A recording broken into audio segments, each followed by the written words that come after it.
Ihamole Warta. I'm saying hello to each and everyone who is listening to this audio. And today my topic of discussion is to respond to the government spokesperson Ibrahim G. Sankare and also clarify on issues directed to me by Baitullah. Yalong this government spokesperson Malo Mantra Jatoto.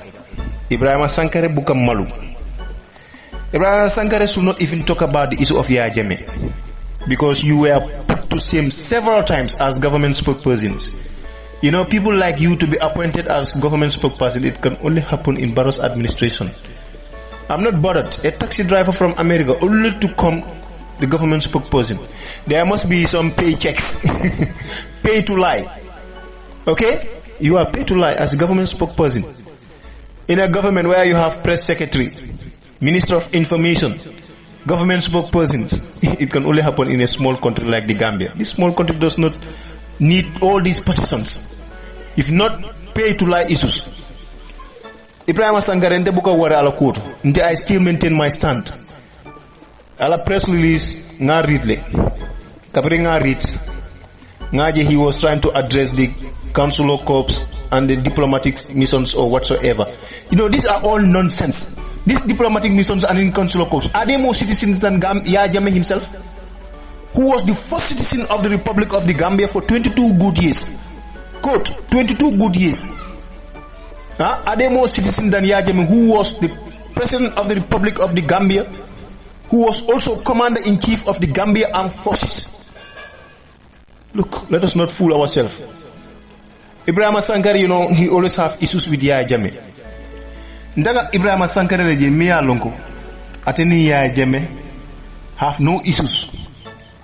You know, he was probably part of those people miya lonko UDP kawala use nun. Sometimes you go and scam visas just to tarnish the image of Yaya Jammeh. Accuse Yaya Jammeh that Yaya Jammeh lefita falale, Yaya Jammeh lefita falale. So watina bruta, you make some propagandas and then, you know, excuse yourself and go to the West, seek for asylum, that you are wanted by the government of Yaya Jammeh. That's not true. You were part of those people, but you never had an issue with Yaya Jammeh. Last time I posed that question to you in Coffee Time, West Coast Radio, but you never answered that question. And then I'm question or answer. Unless the texter don't know me. The texter don't know you, but clarify to the Gambians, let them hear. What was your issue with Yaya Jammeh? You have absolute no issues with Yaya Jammeh. The only issue that you have with Yaya Jammeh is because of your hatred towards Yaya Jammeh. That's the only issue you have with Yaya Jammeh. But other than that, you have no issue with Yaya Jammeh. Okay? It is as a government spokesperson. You know, to be appointed as government spokesperson, it can only happen in the Barrow administration. From a taxi driver to the United States and right to the Gambia as government spokesperson. And nunku klimeje meya lonko nying government spokesperson anyanta fahamulale. Yaya Jammeh nanyanta kamuru nyumpankoro. There is nothing that can stop Yaya Jammeh from coming back to this country. Okay? There is nothing, because when you talk about numbers, securities and whatsoever, you know, I told Jalostamina Yaya Jammeh got the numbers. It can only happen to Yaya Jammeh. You know, when you are with the truth, imanya nakasila hani fengo fenna. If you believe that you are with the truth, Hanibe Falafang, speak the truth. Kulil Haka Falau Kana Murlan. Ayatra ye Burule la Kongoto. Tonyaku Kana Sila Hanifena. Because in what I believe, Allah se minna. Jong me swala, Allah le swala. There is nobody that can deprive a gift of somebody. Not Allah Fongoma deprive. And there is nobody that can add value on somebody. Natra alam fongomala value add. That is my belief. So Yaya Jammeh is far different from you. He was destined to rule this country. That is something that you people have to accept. 22 years he was the leader of this country. Those who challenge his leadership, those who challenge the will of Allah subhanahu wa ta'ala, some pay the ultimate price. Some also get the share of the cake. You cannot go against the will of Allah subhanahu wa ta'ala. Okay? So government spokesperson kanaka clearance there are more burning issues miyalungo atenyantaka wale press release ke. Okay? You accuse Ibrahim Omar Sadio. You stand before the interior minister You stand before the Director General of Intelligence. You stand before the Chief of Defense Staff, Gambia CDS, Chief of Defense Staff, and utter a big blow statement that put you into shame for the rest of your life. It the same Ibrahim Sankare, Wolo Lotajang, Gambia will be by Jibek, and he has all the security chiefs behind him. Nobody clarified him, nobody corrected him. Ako Nyadi, Ako Omar Sajo was enlisted in the Gambia Armed Forces with false documents, and he is the son of Salifu Sajo. And when he was dismissed from the army, on his own volition, he decided to return back to Casamas. Is this not a big, blatant, misleading statement? So, Yindem Kodi Mialong Atefongo Anyantanala in the following day, to issue a statement and apologize to Omar Sajo, because Akamufono Tonya Kese Kilimantraje. It's not the son of Salif Sajo. At least Salif Sajo Fintan I clarify as a full government spokesperson. Directing certain issues Mialongo is a big threat to certain individuals. As a government, if you are a serious government or government spokesperson, you should have come out and clarify and issue a statement and debunk yourself and even apologize to Omar Sajo, but you never did. You see? So this is any issues related to Yaya Jammeh is a big concern to them. They feel sick. Yaya Jammeh nete murulani bangoto. But even Yaya Jammeh na natajang makela 10. When you hear the news that Yaya Jammeh is coming back, you just grow fat. Who is Sankare? Inte nga mira ite jannika nying press Yaya Jammeh la nying press release of fintini fan. The most burning issue nyenta mfula. When the government to come out or the Supreme Islamic Council to come out and condemn Bakausu statement. This is a serious threat towards any serious democracy. Alka democracy mean commanding. As a Muslim cleric, this can only happen in Barrow's administration. But Bakausu ni anyi ni kaya Jammeh la koto. Bilabe diamula.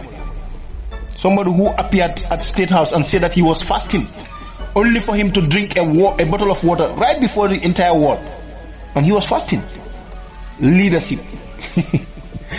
Leadership. I think that's what the government spokesperson should do, is to condemn the statement of Bakausu and possibly even effect an arrest to Bakausu, because this is a threat. You cannot just issue a death threat to somebody like that. At the end of the day, if there is any serious government, and he even point out Barrow's government, Ako Barrow Anyanta wo more expel something more I don't know, Anyanta expel o aye stop kadiamu nin kola. Is Bakausu really a Muslim? La yuminu ahadukum hatta bil aqi ma yuhibbu li nafsihi. Ideko inila mol betala yinul attack. Atul yamira atul drone londo soto. Innamal ilmu indallah. Ala drone le londo soto, mo man londo soto. Walatinna yoman khiyam lu abi dulale. Bilul ke fon warandi tenke fanki kom itole dunya lon katambi mola. Inna dunya daruma la darulahu. So the government spokesperson should have come out and apologized to these people.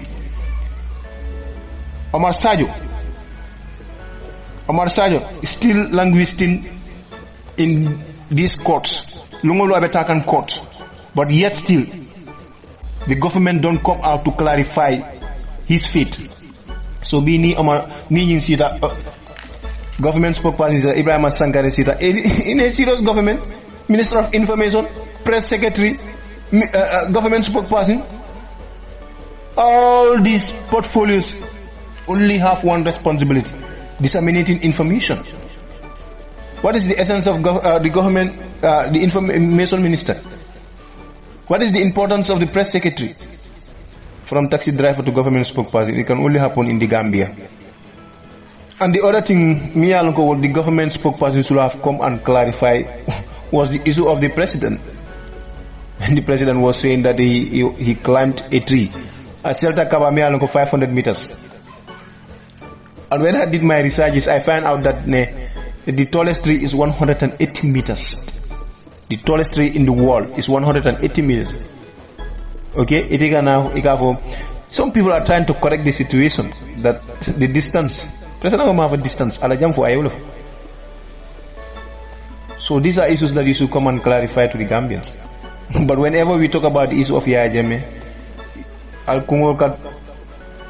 you know, but Alkana were in for ni Allah Sonta, by the grace of the Almighty Allah, Yaya Jammeh will land in this country. This is his own home, his own soil. He is a citizen of the Republic of the Gambia, and there is no international body or whatsoever that can stop that from happening. Only that if you want to bring instability. Walatina, I have seen that they are conniving with the Nigerian military to tackle insurgency in this country. Perhaps you might think that there will be insurgency. There will be a creation of insurgency in this country. From who? Perhaps you are predicting or gathering so-called intelligence that perhaps APRC might turn into insurgency group. You are fooling yourself. We are patriotic citizens of this country having our own rights. We believe that the former president is haunted based on cook-up stories or judicial coup d'etat. This judiciary, what have they done over the past 22 years? If not about undermining the government of Yaya Jammeh. They will not be friendly to Yaya Jammeh because Yaya Jammeh was not biased, or Yaya Jammeh will not be dancing to their tunes. So the only thing that they will capitalize to the system, what they don't have over past 22 years, that's what they are going to capitalize in Barrow's administration. There is a judicial coup d'etat. I doubt the chief spy of President Arbaro, whether he's doing his work the way that he's supposed to do. Okay? Because I believe that this settlement of this Janneh Commission does not benefit any institution apart from the judiciary. The TRRC, the same thing. The Janneh Commission, the same thing. National Human Rights Council, the same thing. All other institutions only benefited the judiciary. They benefited even with the sweat of Yaya Jammeh when he took the matter of Myanmar issues. When he issued a very firm stand. And his position was well seen and known. And yet today the judiciary are the one benefiting from that gesture. So applaud Yaya Jammeh and stop disrespecting Yaya Jammeh. And Yaya Jammeh careful. A great man cannot be too careful in the midst of his enemies. If you want to be an intelligent somebody, you must invest a lot in research. So Yaya Jammeh knows you people very well. But what I will advise government spokesperson Ibrahim Sankare, be rest assured that Yaya Jammeh is going to come back to this country. By the grace of the Almighty Allah, as I quote, by the grace of the Almighty Allah. Yes, be ready for it. On the issues of these allegations that were directed to me by Baitullah, let me clarify this thing for people to understand. I'm not a double standard. I have my beliefs, I have my ideologies, and I have my philosophies. I believe in the ideologies of Alliance for Patriotic Reorientation and Construction. Okay, I might be late to intervene or to step into the political field, but that does not mean that I don't know the political functions of this country. It is only today that someone will call me a double standard. I don't belong to any political party. I never belong to any political party. And I will not belong to any political party. I'm APRC 100%. That blood is green. So, nyantang hakilo to lan tol mi alon kon toka audio, ntol minka audio fintini. I never went against anybody. Anybody mi alon ko wolka audio fintini. You know, people have their own vengeance or grievances. Kila mi alon ko wolen kila tifang, he was not appreciated by everyone. And we Yaya Jammeh for carefully. If even God have his own detractors, who am I Yaya Jammeh not to have my own detractors? And who am I making me along detractors at all? This is not about competition. This is about protecting the image of APRC, guiding the APRC. And one thing for sure, we should not always engage into personal attacks. Personal attacks amongst ourselves. I will not involve myself into personal attacks with my fellow militants. If you believe that itemu APRC and itemu APRC, they involved in personal attacks. But when you make accusation against me, you alert me, I will come and clarify. There are a lot of people that called me yesterday throughout. I have to take my phone to flight mode. They were so concerned because I speak, people listen. So ntol mi yalon ko ntol la ka diamu mul kan la muy amain ko en ko ntol la jambar yalem or whatsoever. It's because of a gift from Allah subhanahu wa ta'ala. They can talk till the morning, but nobody will listen to them. So it's a gift from Allah subhanahu wa ta'ala that I accept and cherish. I never listen to my audio if I recorded it and I send it like that. People call and appreciate. And the reason why I step in, the man step in, Kabri Yajeme Tata. No. I was talking even when Yajeme was around. There are people who can attest to that. And the issue of my father being an MPP, them farmer mantara hani MPP killing. Hanala intention from amantara MPP. Billahi wallahi tallahi. I wonder that will be a surprise to me. Yeah. Miki, I'm 100% APRC and do minkan lamoy. Minkan lamoy ni hakilola. We will never doubt my loyalty and my participation towards APRC. They will never ever doubt it. The benefit is for them to analyze. Okay? And the benefits of doubt is for them to judge me. But I'm not Mickey 10. I'm not the type. Okay? I have been fighting for the cause ever since the departure of Yaya Jammeh. I went and created my own Facebook account. Some people were calling me. Some people are even sending me message thinking that I am Yaya Jammeh. It was me, Sunjata Keita, and then Hadi Yogurt and the likes. Singul Nyasi. Back then. You understand? And I still maintain my course. And there is nothing that can deviate me from that as far as I'm with the truth. Let me make it very clear. I thank Allah subhanahu wa ta'ala. I came from a decent family. From a good parents. Very honest parents. Yes. My mother is 100% APRC. Now the APRC program so to people are crossing over. I introduce some of them. Naming ceremony. Because Namuso Mujolality from Sangajor. And it happened in 2019 inside APRC. Is a prominent member of the APRC called Gibril Fadia. So double standard. Those who know me and where I sit, when they heard that, they were not happy. Because I am not somebody who even hide my loyalty or my love and affection. Okay? The issue of my father being NPP. Among NPP, B among NPP Samat, and Amantara. Hani NPP, clear WhatsApp forum or WhatsApp forum, and Nenaman NPP agenda or meeting attend. And I challenge anybody to come and prove me wrong. I'm from Bara. People can investigate and check out. Non-naming ceremony. Staff Sergeant was there. Staff Sergeant Jammeh. Abdullah Jammeh was there. Pamatan Daw was there. There are some APRC militants who were there. Okay? And you have the former speaker Abdullah Bojang. He was there because Namuso Mala documentality. When they appear, Kabiri Nataja Minjang, typical Mandinkas, who say that they are always behind Yaya Jammeh.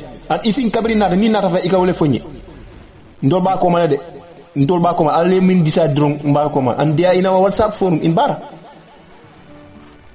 Okay? They are 100% APRC. I know them very well.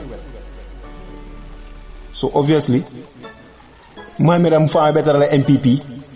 I can take beef or whatsoever. Kukili mejele.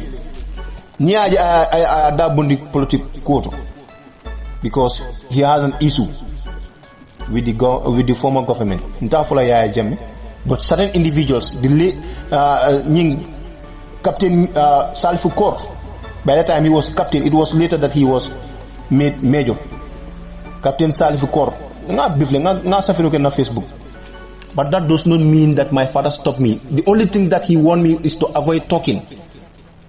As a father, you should be concerned to your son whenever he is talking or making something.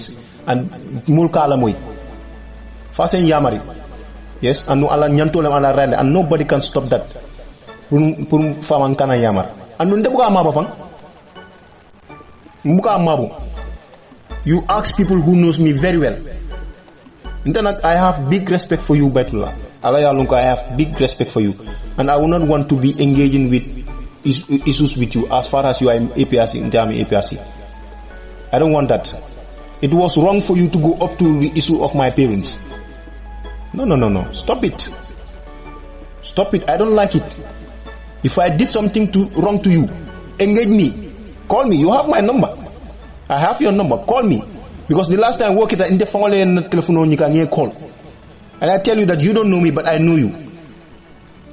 Not Dembo Baji Lako for the late chief Dembo Baji. Every now and then, and I can advise, I can yammer the best advices that I can have. So I will not deviate that course. Nte moment tara dunya to jang. O mo miya lonko ana niole abe tamakan. Nte silatala. No human being in this earth can force me or deviate me from my course when I'm with the truth. So angang hakilot. Ndol APRC call. Ndol minil ka audio bondi. Angang hakilot. Nte I'm deeply inside. Deep inside. Yes. And I appreciate APRC very well. At least they give me a beautiful wife and a very handsome son. All thanks and praise to former President Jammeh. I have not been supporting Jammeh, I will not be having that. You know, and my Jola wife can cook very well. Pempeng. Oh, it's good. So let's deviate that. Personal attacks, everyone can do it. I can record an audio, I can write and say everything that I want. But I'm not that type. I don't engage my fellow militants into scuffles. But what I believe is we are in the same boat. So we should help each other and let the boat reach to its destination. And with that note, I thank you all for listening. That's what I want to clarify here. And I hope that my brother will understand my point. The only thing that I'm concerned was talking about my father. Okay? It's not something that I'm happy with, to be quite honest. I'm APRC 100% and nobody can shake me. Nothing absolutely can shake me or make me deviate from my course as far as I'm with the truth. Okay? I will continue to defend the ideologies of Yahya Jammeh. If that is double standard, then there are a lot of double standard in APRC then. The issue of going to coalition or not going to coalition, that is left with the executive and Yahya Jammeh. Yahya Jammeh, whatever he decides, I'm with it. But that does not mean that I don't have to support the national executives. I will do so. I will continue to do so. So ndenena ma mo kaja fi fanang nena ma fo dawo dako onko nyinnim baytula man diamu Yahya Jammeh nim baytula man. Issue of Yahya Jammeh is very sensitive. I don't engage much if not about defending Yahya Jammeh and keeping his past record and proving the Gambians wrong. Those who keep on accusing Yahya Jammeh. I've been doing that. And I will continue to do that. Any evidence that I have that Yahya Jammeh was indeed the best president that Gambia ever had, I will continue to do so. So on that note, I thank you all for listening.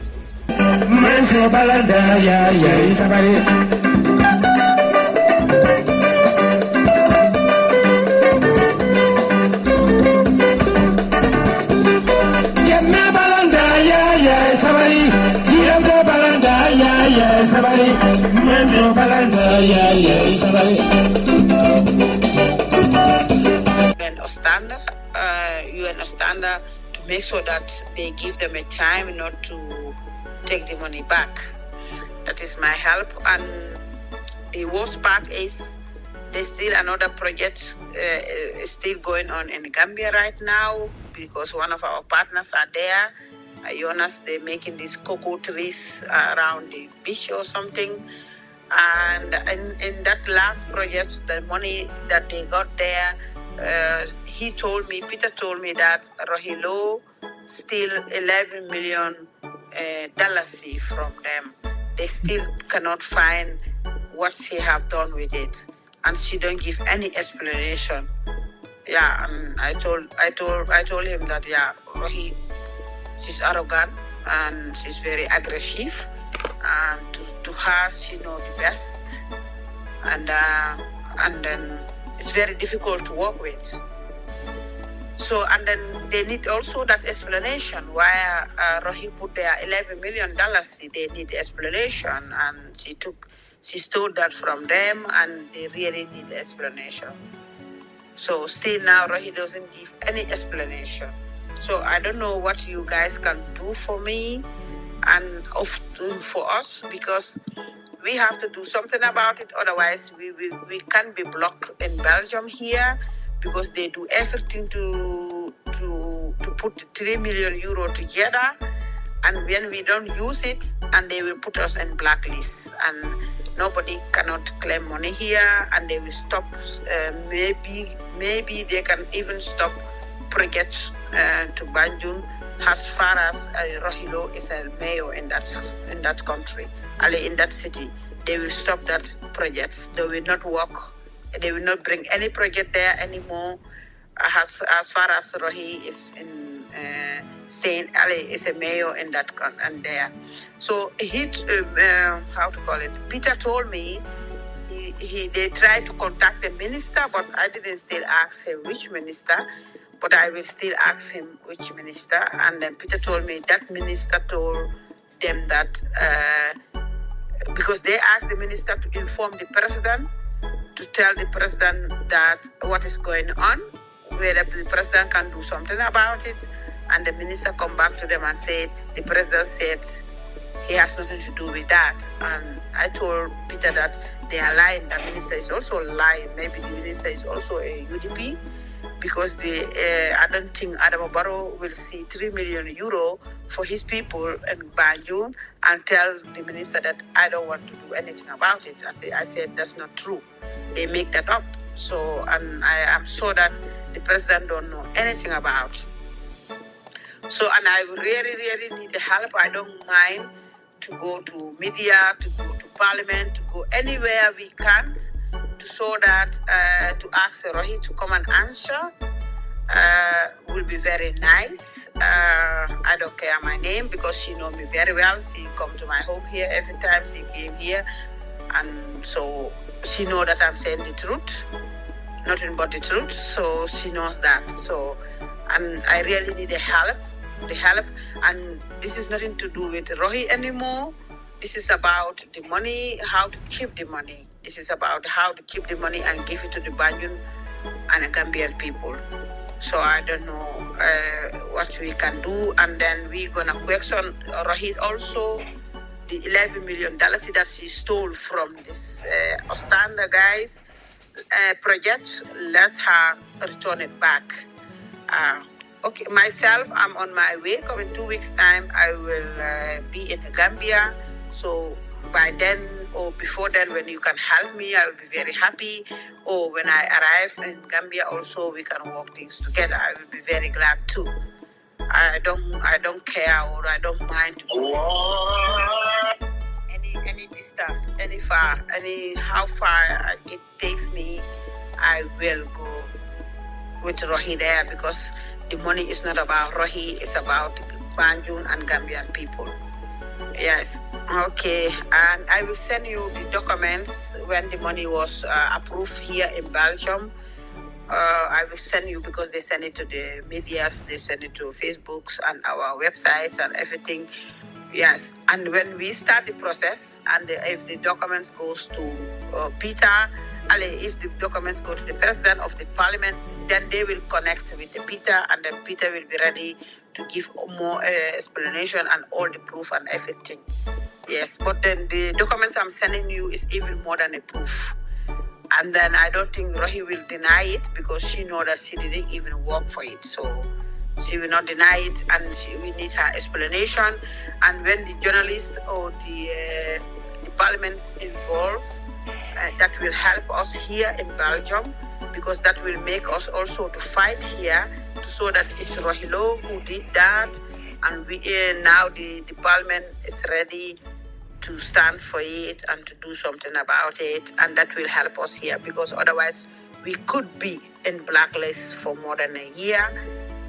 They could not give us the money anymore when they take this money away. So please, if you have somebody, whether it's a president or parliament or anybody or journalist, let them help us to question or to invite Rohilo to ask about this money. The journalists, if they want, and they can call me, or they wait in 2 weeks' time, I will be in the Gambia, and I can sit with Rohi myself. And for me, I don't mind, but I really need the help. Okay, thank you very much. And the $11 million that you stole from them, we really need an explanation about it. Yes. Okay. Once again, thank you very much. And my English is not really good because in Gambia I don't go to school more far. So here I go a little bit to school in Netherlands. So I work in the government. Yes. So thank you very much, and I hope we can do something about it. I will now send you all the documents, the necessary documents, and I think that's even more than enough to approach to her. So we can start it from there. Okay. ñu ñëpp ñoo ko déggandoo te foog naa ne def naa ne am na Gambien su bëri ñoo xam ne dégg nañ audio bi already waaye man maa ngi liggéey ak am na ñu ma promise ne dinañ ma jox the whole like more in detail. This was the last minute because tey dama busy woon trop dama doon dem pour renew suma annual inspections moomu tamit. So it took me a long time because Manhattan mënuma fa woon ab service. So dama am pour gën a stretch out a little bit to Long Island. So mënuma am proper discussion bi ak ki ma yónni audio yi ak ki ma war a even tubaab bi si boppam sax dama wax ak moom. So lii nag nekk na loo xam ne it's very obvious. Dégg ngeen ndaw si li mu wax mu ngi def serious allegations of corruption because discover nañ ne am nañ huge discrepancy xaalis boo xam ne is unaccounted for millions of dollars te li ma si yéeme mooy it's like dañ am a system within UDP ñaari municipalities lañ bëgg a use muy KMC ak BCC pour mun a finance seen campaign for election 2021. It's very obvious to me. And in the process, ñaari mayor itam dañ ci mun a amale funds pour finance seen campaign. So people need cheat the system, need work the system, really, they rob Gambians of seen livelihood. Dafa daw yaram dafa métti te dégg ngeen daw si boppam mu ngi appeal to Gambia government because ñu ne am na ministre buñ approach ministre bi kind of like tontu soofal leen ko rek te lii du em si Gambia rek dégg nga ndaw si li mu wax mu ne lii is not even is bigger than Rohey Malick Lowe because xaalis bi fa moo jógee ak ñoom liñ ci daj pour am this funding dafa affect seen credibility te su dee nii la demee under Rohey Malick Lowe then it's going to be very difficult for next time ñu finance anything in Gambia. So mbir mango ñu ko déggandoor ñun ñëpp ñoo ko déggandoor the audio is very clear. As soon as my prayer I will be in touch with the people NGOs yi nga xam ne ñoom ñooy finance this project and ñoom pare nañ maa yónnee documents pare nañ maa yónnee a lot of evidence. So ñun Gambia yii la ñoo dunda tey nguuri UDP this is a precursor. Nga boo demee si restaurant ñu jox la starter di nga mun a imagine su main course bi ñëwee naka laa war a demee. This is just the beginning. And these are people ñoom dañoo taw ñii ñooy den seen best look at sun fii Banjul lañ ñoo organise di but tubaab yi ñooy toog di criticize ñu ne there is corruption in the BCC du man maa ko wax de yéen a ko dégga ñun ñëpp ñoo ko déggandoor kon nag xam naa ne fi mu nekk nii maa ngi yàgg si phone bi so xaaral ma call Uncle Sam moom itam mu wax ñu xalaatam si lii because lii dafa doy waar fi mu nekk nii dafa jéggi dayo honestly I mean it's a disaster moo tax baax na political parties yi ñuy vet seen candidates and the people ñi nga xam ne ñoo leen a represent loolu all over the world in all democracies bala ngaa taxawal nit for a party di nga ko vet nga xam background am Talib naka nunguru ding Talib day waaw Sam jërëjëf waaw ma ne dem naa cover naa nag a lot of grounds tey dama doon freestyle yes waaye dafa am ñu ma doon fixal benn AC fii sax moo tax maa ngi moon some distraction focus su ma doon ma ci baat waaw go ahead waaw wax naa si affaire TRRC wone leen ne you know soo compare TRRC constitution ni Gambia ak bu Ghana yëpp exact carbon copy lañ waaye at the same time Ghana passed a version, same version of Truth Reconciliation Act. Ñu ngi ko oyee di National Reconciliation Commission Act 2002. Gambia tam am nañ seen TRRC. The same kind of constitution, the same legal framework. Waaye dañ am a marked difference. Te difference bi nekk ñaari mooy di clue moo tax tey Gambia seen TRRC bi mu xejam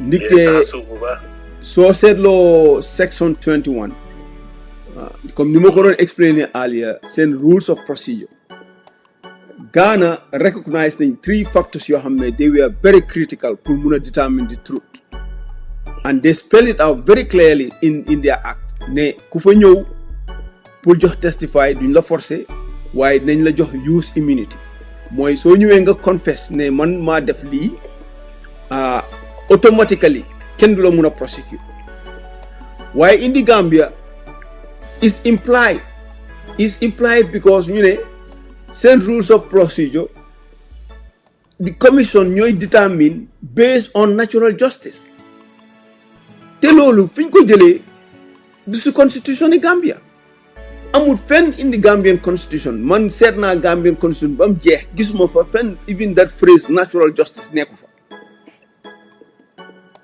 so loolu moo leen jox a window of opportunity pour Essa Faal def li moo def ak commission bi demee li moo demee ñu dem indi fa koo xam ne qualified according to really international standard pour war a ñëw chair a commission comme a version like the one we have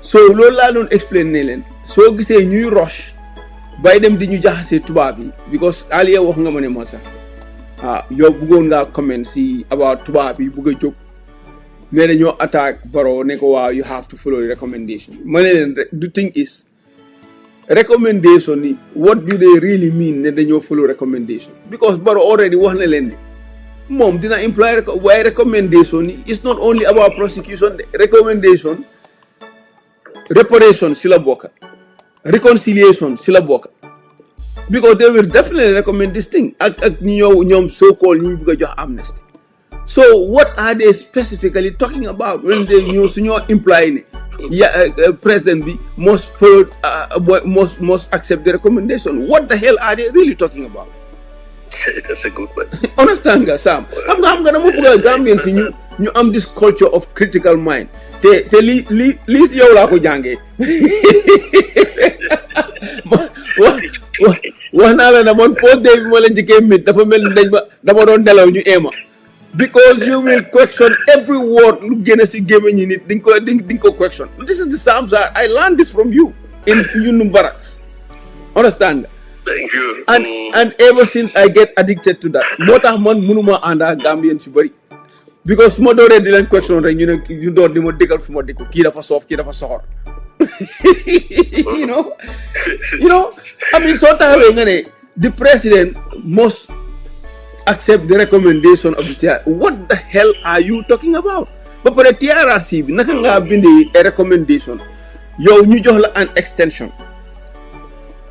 after bi sa mandate expired ñu jox la extension ba pare ñu ne la léegi dang jox la date ne date boobu nga war a indi di TRRC report indi wuloo report bi ñu joxaat la another date almost like another 15 days ba tey mënuñoo bind report de waaye bu ñu ñëwee ñu bëgg a jow ñu bëgg a forcer président bi ne ko well recommendations are here léegi ñu ne leen where is the report then ñu bëgg a jël affaire gi di ko politicize understand because bala ngaa mun a def recommendation foog nga base ko on facts the facts will surface on the report si ak recommendation ñoo ànda they go in tandem you cannot jump to the recommendation without seeing the facts naka nga bu expecté président bi mu mun a make a decision based on recommendations yoo xam ne gisul the evidence pour back up his decision how can he do that understand Thank you.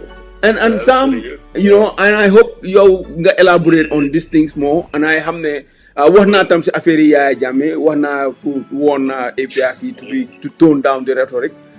Anything rek loo bëgg a yokk Sam, you know, the floor is yours. Well, thank you very much, Ibu. Yes, especially by TRRC. Yeah. You know, said report. Yeah. Parce que ñoom seen report bi ñoom waxoon nañ ñu ne fàttali ko loolu bi ñu fee nga ñam baro ne dañ bëggoon a submit report bi on the 12. waaw baro dafa dem Umra mu nekk fi coolu réeréeri ne baro gee toll li léegi naa important dafa waroon naa toog jël report bi on the 12 bla bla bla bla bla ñëpp di yaakaar ne report bi dina génn on the 12 so ñuy demaat ñu ne waaye bi baro excès ñu ne ok kon on the 30th nañ ko def so 30th you know ñun kay ñoom dañ doon wax ne rek dañoo taagu rek ñu ne report baa ngi nii loolu tax nag foog naa ne APRC ñoom itam ñu ñëw ak idea bi ne baax na sax already gars yi génne nañ interim report ba pare ci seen interim report boobu sax soo ko seetee xam nga wax nañ ne seen di TRRC act moo leen empower ñuy def li ñoo def and not the constitution because xam nañ ne li constitution bu wax yëpp dajji nañ ko yaaxaa nañ ko te is wrong because yaa ngi sànni loi réew mi fële ne yow da ngaa def sa loi boppam ñu ne mooy TRRC act it's just like coup d'état nga sànni sa constitution ma ne waxaana ma def suma decrees waaye ñoom sax Ibu loi yiñ tëral man glance naa through some of the naka seen gars yi Fabakary Tombong Jatta lim binda waaw Ibu Fabakary def leen ko breakal down nice wan leen ne sax yéen ak bi ngeen tëral ne TRRC act niñ leen ko seetee xam nga ñu ngi wax criterion for selecting commissioner or chairperson of a commission of inquiry vice chairperson and so on xam nga constitution bi daf ko wéer ci sàppe yu wér yoo xam ne soo ko ci wéeroon Docteur Cissé du mën a nekk commissioner or du mën a nekk chairperson ak commissioner yu bëri duñ ci mën a nekk commissioner parce que constitution bi dafa dëgëral ne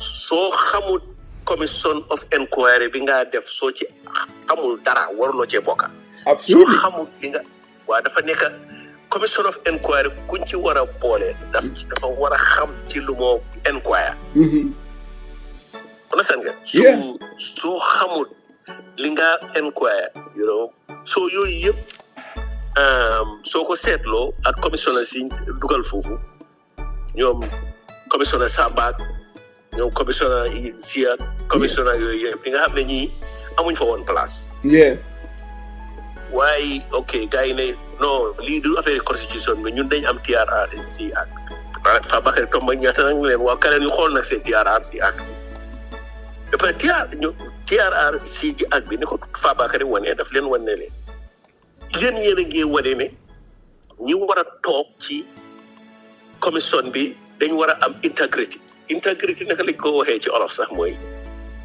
da nga war a am lu ku déggu daal right da nga war a jub daal waaw ku jub waaw dama xamul nag naka lañ dee meesoo jub ci réew naka nit ku jub especially réew mu mel ni Gambia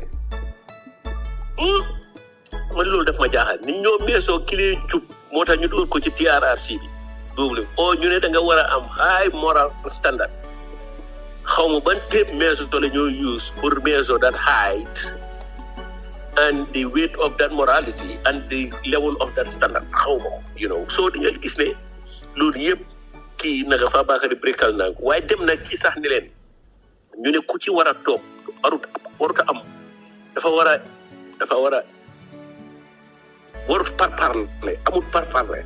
yeah. that person dafa war a nekk koo xam ne dafa jub dafa nekk a jub rek amul parparle da ngaa farle kii doo farle kare. yeah. bokk na ci tamit ñu ne waruloo am any political ambition moo tax ñu ne bu ci kenn bokk ci benn political party bu ñu la ràññee ci political party daal bu ñu la ràññee ci politique. yeah. yooyu yëpp ci ak TRRC ak bi laa wax nii de waxuñu constitution bi. yeah. daal bi gën a rëy moom mooy ni kenn waru cee am criminal record. understand nga. yeah. nga jël nag lead counsel ba lead investigator ba muy ndey criminal yi àdduna si yëpp ngeen ne ko kaay nga nekk investigation. njuumali foogoo ne xarekat la ngembalee dugg ci lifin bi ñu ne taamu lem geen gi gën a ci biti ñu rey mbokkaam yi ñu ne ko waaye kaay yow sax yow yaay gis-gis si dëkk bi ndax liñ fa doon def lu baax la yow yaa ngi bëggoon a yàqa dëkk bi yaa ngi bëggoon a toj bi réew mi yaa ngi bëggoon a rey Yaya Jammeh ngeen indi ko kii mooy nekk te ngeen ni criminal waru cee bokk te ku ko bañ demee Amérique dañ ko jàpp tëj ko def ko criminal. absolutely. ma ngi laa wax léegi loolu la leen Papa Bakary wax ci seen TRRC ak bi ba pare dem ci itam ne waaw yéen a fi amul political ngeen ne amul political affiliation koo xam ne amul politique ci dara. yeah. mooy leen naa wan ne sax docteur Cissé ñëpp xam nañ ne docteur Cissé UDP la docteur Cissé moo daan fon UDP. absolutely. docteur Cissé mbokk yi mooy affaire yi bate rek waaye mbokkale. absolutely. seen période si sax dañ sëy. yeah. seen période si lewul dañ am ñu ci sëy.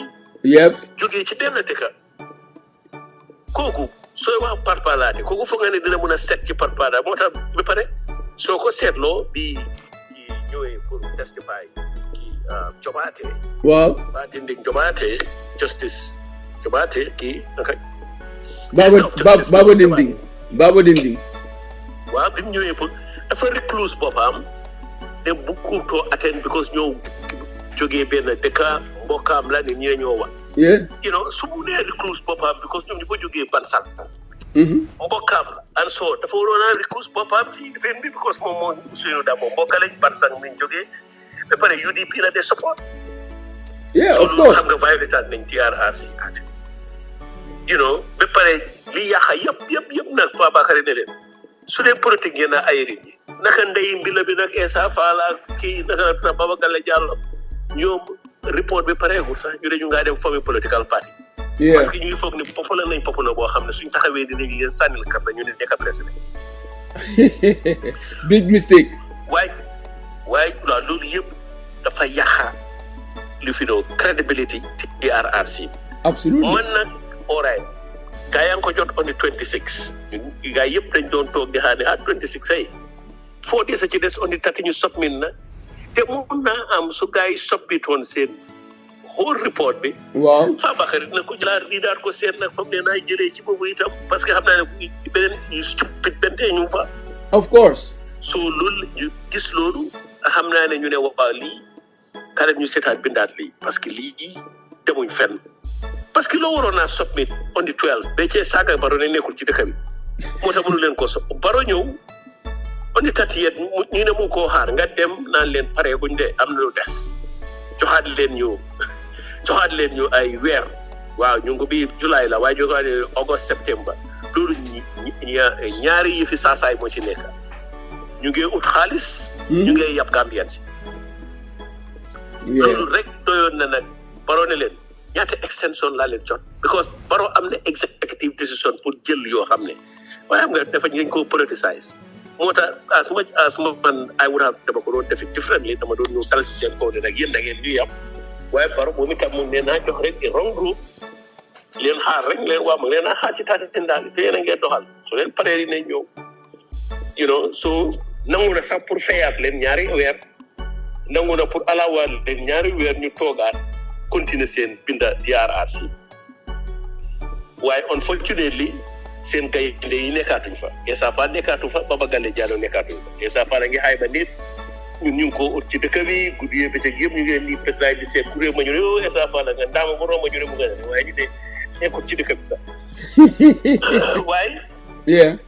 at the end of the day Ibu APRC dañ already am yaa ay mun naa laa wax loolu. Yeah. moo tax ñoom dañoo xaar ñu ne for a short while ñu publish di seen pétition bi waaye man dama leen doon wax ne man su ma doon yéen léegi ngaan ko pétition sax ba pare ngeen seen ko ci embassy yu bëri. Oh yeah. gis li xew. Absolutely. parce que loolu amoon kon all right ñu ne British MPs about 7 of them xam nga ñaata MPs la nekk British over 500 aw ma 50 MPs ñoo fa nekk. Yeah, I know yooyu dañ ko dee lobby rek loolu is not a big deal. I mean loolu da nga dem lobby yenn samba booy ñuy tur ñoo xam ne xëy na the last time ñu wax seen affaire Angleterre kenn xamu ko benn people mosut a bind seen tur du xam because du ñoo def dara ca parlement ba di dugg di génn ñu ngi ci boole benn ñu ne vétéran ñu ne ñooñu ña ci des sax kenn waxut seen tur ñu ne ñoo yoo wax ne foog Barrow implement di TRRC yow man sax dama foog ne sax benn tey mun a guma establish femme ne te lii ci British MPs lañ jógee benn tey kenn waxuñ turi British MPs yi benn MP Jeremy Corbyn kooku lañ kóot ne bokka na ci kooku if my memory serves me right kooku sax yëfam kooku dafa nekk controversial MPs yooyu te man gisaguma kuñ wax seen tur sax mun a femme évidemment man dama foog ne lii sax waxi saay la rek waaye gars yi waxuñ ko dara of course papers yaa ngi ko jël fii di ko def ku réeréeréeréeré. Yeah. Oh, 7 British waaye British ñoom balaa nga wax implement leen report ñoom report bi pareegul lan lañ gis ba lan lañ ko implement am foofu lañu tubaab yi yawee. tubaab yi ma ne la ñii bañ xam naa bu ñu ngeen naan whisky sax ba ñoo wax loolu ba Gambia okay let's just say something. Let's just say something. Don't say better country whiskey. Bloody fools. Yeah. They don't. I mean, you what I learn now and then. Angleterre yabuñu wota sama bind naa di leen tontu ba pare emuñ ci loolu. soo gisee ci second part of after recommendation ba xam nga lan lañ wax. Waaw. ñu ne ñu ngi ngañe Barrow lu tax wàccut after 3 years jot naa li fi agreement boobu. loolu lu si seen yoon. so loolu immediately dafa wax fan la coow liy jógee ñu ne dugalante lii. Of course. xam nga foofu la yabaate em la ne ana British si ñu ne dañ ñoo waateel 3 years jot naa seen implementation ak lu fi ni EU 2020 ci la benn major commander field commander bu nekk no in fact 2011 yeah ci la field commander British yow with his conscience di wane ne British government bi ñu ngi toog ci investigation yoo xam ne rey yu ñaaw la British soldier di def Afghanistan ak fële naka la tuddaate Iraq. yeah rey nañ civilians yoo xam ne du ñoo xeex dañ leen a rey rek cause dañ leen mere. yeah rey nañ combatants yoo xam ne ñu doon fight ñu jàppaleen ñoo xam ne jël nañ seen gànnaay yi amuñ benn bu leen traité ñu rey leen rey yu ñaaw te ay ñu bëri lañu rey mu ne lii dañ ko war a investiguer gars yi British government bi seet ko on 2020 ci lañ design ne waaw dëgg la lii crime against humanity la and war crimes lañ sax. in fact seen justice system yi Britain ñoom dañ bëggoon a investigate di pour prosecute soldats yi waaye di government every government bu ñëw since 2001 seen ministres yi lii la ministre di jëriñ président am ak prime ministre am. parce que ministres yi ma gis ab Gambia ñoom dañ foog ne ñoom duñ politiciens bokkuñ ci politique suñu weeree Adama Barrow su Adama Barrow def ñoom ay dañ mel ni ñoom ñooy technocratie. waaw ñoo mooy ñi dee swing si pendulum bi. ñuy swing ci pendulum bi di xaar rek su may fa tooyee rek ñu toog dal lii ministre luy ambassadeur ak député ambassadeur ñii political appointments yoo xam ne la. absolutely président bi dañ ko war a jàppale ñi ñoo jàppale seen bakkan. of course. su Britain ñu dee jàppale seen prime ministre si su lawmaker si jógee fële ne dañ leen a jàpp dañoo jàpp soldat yi ñu ne du fi am parce que xam nañ ne politically baaxul understand nga dafaa yàqa réew mi dafaa yàqa seen armée bi dafaa yàqa lu nekk you know so waaye benn tey ba léegi am na benn naka la tubaab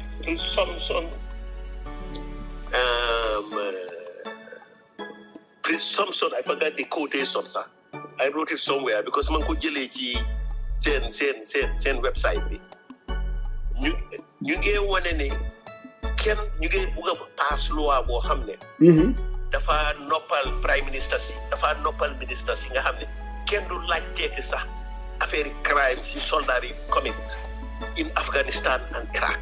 Of course. Understand? Waaye yu dëgër ma ne leen waaw ana British yi 7 British yi foog loo ne am nañ leen doy set pour ñu wax affaire yi crimes yooyu nga xam ne not only war crimes lañ but crimes against humanity ñu wax ko Boris Johnson. Dan ñu ne ñoom dañoo ñëw wax Adama Barrow lu war a def ak lu war loo xam ne Boris Johnson sax amul right pour ñëw wax ko Adama Barrow ñoom ñu ne am nañ seen bi moo tax ay jàkkaarsis laa leen doon doyee parce que liñ doon def xamuñ ko su dee am na sax at all because man foog naa ne British MPs they will be that stupid dañ leen code foo xam ne am lu joxewuñ seen tur code nañ benn waaju gi relevant benn MP boo xam ne jarul dara Colvin controversiel nga ñëw Ibu ne dañoo Adama Barrow nan la war a def ba pare naa ko sa 3 years lii yëpp ci conspiracy la bi towards the December election. Oh yeah. suñ luusee pare nañoo ut sympathizers pare nañoo ut pressure groups international community bi and this is the coow bi ñoo wax kii human rights ya Jammeh yi violations yi mu ngi koo laaxa victimes yi pare wuñ leen a fay bala and then before you know it there is an international pressure boo xam ne so muy ko Macky Sall bi ko jéem a jàppale sax du ko mën a jàppale. Yeah, I know. You mang lawal interested. No, man, I can see the story. I can see the story unfolding right in my eyes. Linga wahib degal. Right in my eyes. I'm telling you, linga wahib degal. Ibu man dama tital mota mani. President Barrow. How ma gaya ngi negotiate nag man dem na a couple of times xam naa ne it is looking good ne they are trying to work together. Te ñi ma fa gis comme li ñoo def la. dañ ko def pour dimbale système bi waaye am na fa benn gentleman bu baax ma ngi ko waxal ma ne ko if you got close to President Barrow waxu ne he is going to elections am na key positions yoo xam ne especially international diplomatic field bi su fa amul ñoo xam ne óorul leen seen commitment or seen loyalty to him na ut ñoo xam ne sax nañ la fee teg ñu leen a wàcc. parce que su affaire bi jaxasoo ñii ñoo la mun a daaneel ñoo la mun a éegal. Absolutely. ba mu jaxasoo 2016 diplomate si Yaya Jammeh ñoo ko daaneel. Oh yeah, I know. ambassadeur Sami ak député ambassadeur Sami ñoo ñëw together ñoo ko daaneel. balaa ñoo wax mu foog ne ministre Sami itam sumaay galam bu spañalam ko fa le taxaw fa dañuy daw bàyyi ko fa. So yow kon Yaya Jammeh made a big mistake in appointing ñoo xam ne dafa fi ne competence la rek moo tax kii Warren Buffett this multi-billionaire dañ ko laaj la nañ sa secret in getting your good workers mu ne I don't base my good workers on competence I base them on loyalty waaw mu ne ñi loyal mun naa leen a groom ñuy maa defal li ma bugga ba pare duñ ma yaxal dara waaye ñi compétent dañoo dem ba ca digga foog ne suma alal gi dañ ko war a jël ci suma loxo dugal ko ci seen poos foog ne ñoom li maa liggéey ñoom a ko daxa waaw loolu la mel so nekk fii na da ngaa jéem a select competent people ci li fi yéen ay at some point as a key area da ngaa ut ñoo xam ne day loyal to you ñoo xam ne soo tëddee nelaw su jaaxay amee duñ toog di la eesi naan dama ne kaay ñun fee am problème dañoo jóg solve ko ba pare ñëw ne la solval nañ la problème and waaye moom dañ koo nax man sax kii soo ko laalee léegi élection a ngay ñëw kadi soo ko laalee léegi élection a ngay ñëw te lii moo daaneel Yaya Jammeh Yeah, I know. Yaya Jammeh in the end xam na ne bëri ñu ko wër liggéeyaluñ ko waxuñ ko lu am fayda man sax wax na ma ne am nañ XYZ ñii nekkaluñ ma fi te xam naa su élection bi passé dinaa leen waa nga soo gomee ci xëy na gaayang laa sanga di la raay di la saraxal bee bi ñetti bii jam nen yooyu naa bul woori di nga ak yàlla di massage sa ego naka gujuru naka gujuraat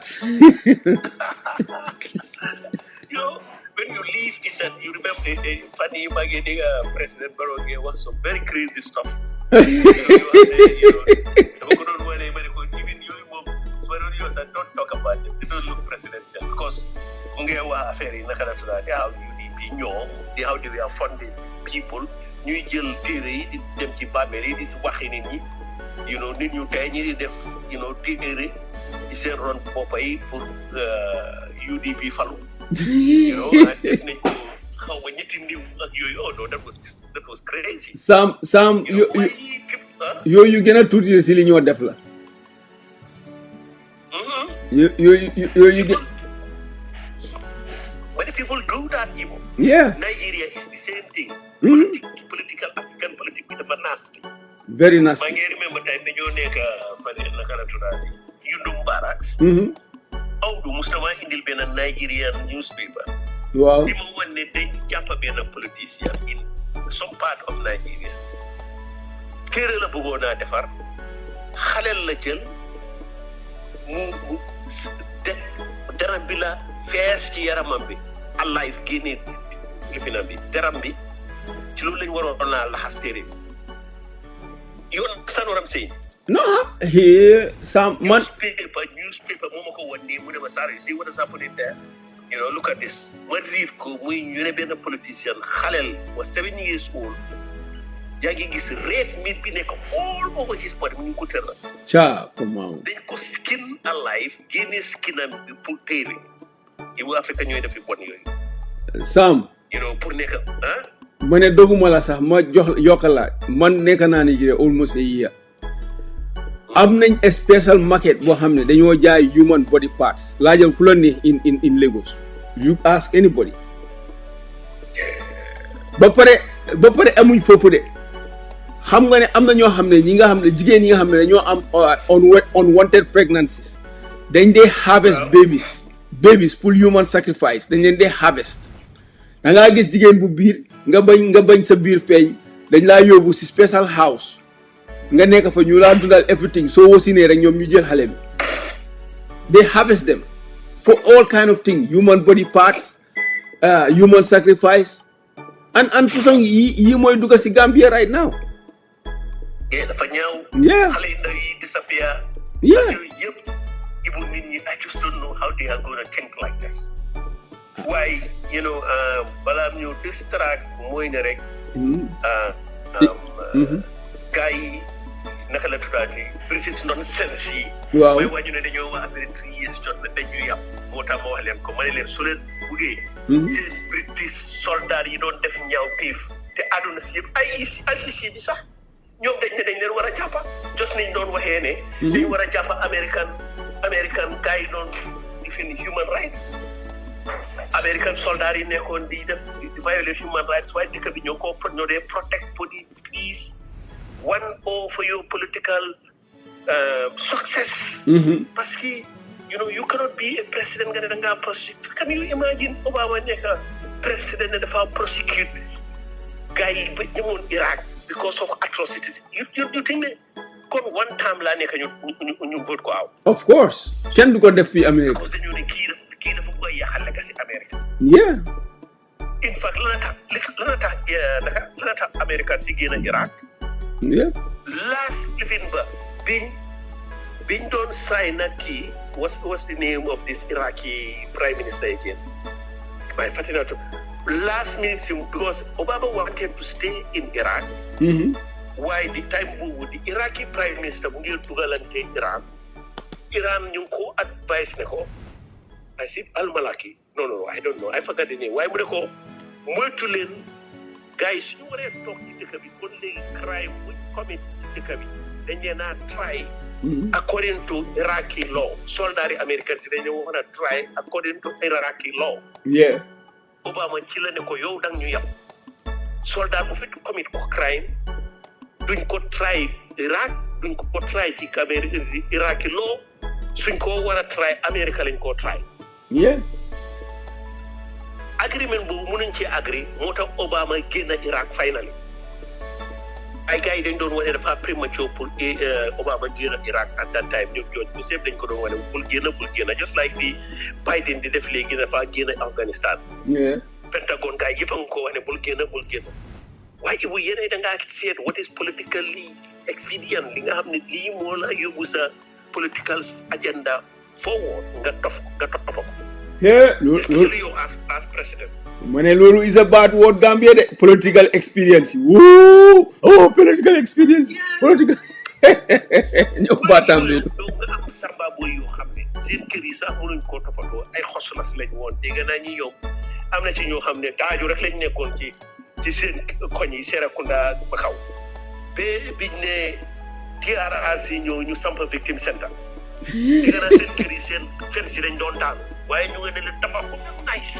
Of course. You know, defar yëpp di dawal seen moto di laajte ay moo million te man sax dama fël ne Batambe du moo jëloon 50 millions ñu ne ci xaalis yi assets yi Jammeh la moo jëloon 50 millions. mu jox leen ko pour réparation pour xaw ma lan waaye loolu sax Ibu dafa prématuré parce que dañu waroon a xaar ba recommandation yi jot dañu wax what kind of reparation ak naka lañ koo defee balaa ni ngaa génnee 50 millions xaalis boobu nag niñ ko spendee sax kenn waxagoo ko clair guñ ko soo foog naa foofu la ñoo jëlee léegi di jox gaay ay 17,000 ñeneen ñi génn ko di ko delloo wala sax nga xam naa ni toogul because wéeruñ ko ci dëgga yow yaa ngi jël every month di fay ay golo yi di leen jox 100,000 every month nga jël ñi ngeen ne victims lañ over 20 years ago mooy 2000 victims shooting boobu di leen jox ay 17,000 lii lañ amagum mooy muñ leen suñu amee xaalis ñu joxe ba pare ne baro foog mu joxaat leen moo money where are we going to get this money? Yeah. Waaye li nga wax rek I was very happy ne indi nga Ghana constitution bi man ma ko readee I was struck ma ne wow this is beautiful. Yeah. ak ni tëralee seen TRRC bi because TRRC. su dee da nga bëgg a ñëw di xuppa nit ñi di leen saaga di loolu li ESA doon def da leen war a jox lawyer. Absolutely. saaga teel lawyer bi. Absolutely. because Ghana loolu lañ defoon suñ gisee ne dañ la bëgg a grill dañ laa jox lawyer soo bëgg ta dem nga jox sa lawyer sa mu dem tontu la which is right loolu nga amee fact. Absolutely. nga xuppal leen jël ñoom Ismaila Jammeh because mbokki Yaaya Jammeh la nga jël kii naka la tuddati Aliou Dieng because olof boo xam ne la xam na mbokkaam yi amuñ fi doole. Yeah. jàppaleen tëj leen indefinitely because Essa Faal la ko wax nga ne loolu lu wàll. Yeah. yooyu yëpp gis naa ko ci bindi kii naka la tuddati Fabakary Tombong Jatta. Yeah. so waaw fiñ jëmal lii dañ ko xamul te naka la tuddaati dëkk bi dañ war a xam ne we are at a crossroad président Jammeh Barrow nag na careful yi moo da xaar bi after naka election ma génnee sasa yi su muy tuut sasa yooyu ngeen work against it. Oh yeah, they are. Loolu moom he can take it. Ma ne dégguloo ndaw si moo indi play audio bi mu ngi wax mu ne Roy Lowe daf ko wax ne ko bul worry next very soon UDP is going to take over then we will resume some program. I mean it's like to them it's a foregone conclusion. It's a foregone conclusion. Xam nga because ñoom xam ne they know what they did already. ñoo ba pare ñu ngi xam ne put nañ seen pion yëpp in position. te Ibu xaw ma kenn de waaye man bés bu ma créé suba li ma njëkk a ñaan mooy rek IEC bi because mun naa dem ba ca kanam because ña fa nekk man trust ma dem. Yeah. Dañ na sa ariw moment guy may be an innocent person he may be too old pour monitor ñu ko wëral. Yeah. waaye am nañu fa nekk over 20 years ago te di nga naa ñoom they are key in what is going on.